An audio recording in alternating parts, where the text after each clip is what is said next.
I play Meg, who is career obsessed and who is a little bit older and forgets to realizes one day that she might want to have a baby, and because she hasn't really been paying attention to her clock, her what is it called? Biological clock, because she's been so busy taking care of her little sister and obsessing on her career.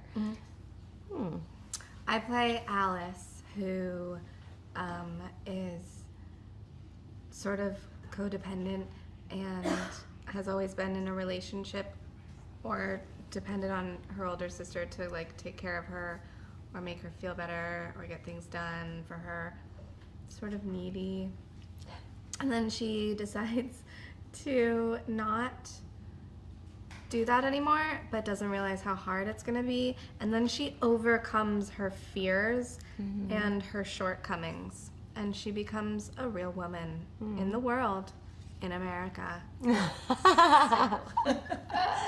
So you both, this is a great cast, by the way, and there's a lot of great chemistry on the screen. But you two have two prominent relationships. Can you talk a little bit about, first we'll start with your relationship with Robin, played by Rebel, and just talk about what that relationship is about and a little bit about working with Rebel. Alice meets Rebel's character Robin in their workplace, and she's sort of just a maniac, and they go on lots of adventures. Now, talk about working with Christian as a director. Did he give you a little bit of license to improvise some of the scenes in the film? Yeah, he did. He was open to that, and Dana Fox was on the set every day, and she's one of the writers and producers. And she would write alts while we were doing the scene, and yell out ideas for us and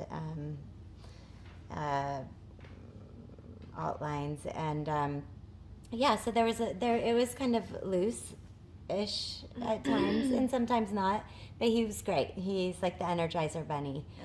He has a lot of energy. He's always super excited to be there, and we think he's still working on the movie right now in New York. Yeah, we think he's still in New York, still filming, and he's like, guys, you coming to set? Guys?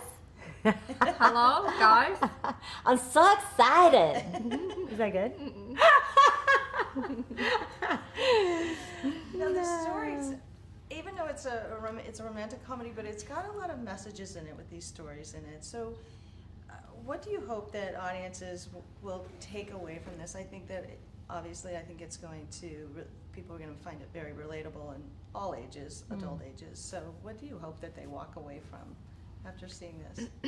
I hope people, mostly young women, feel encouraged and positive about being happy with themselves and proud of themselves and free and able to just be themselves.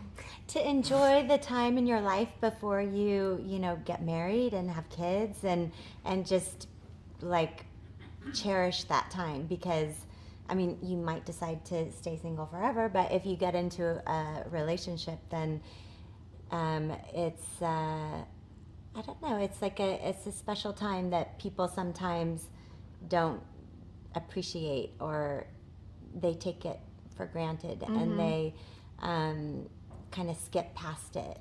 But I think it's important to just enjoy that time and live it up. And to not feel like your identity relies on you attaching yourself to another person.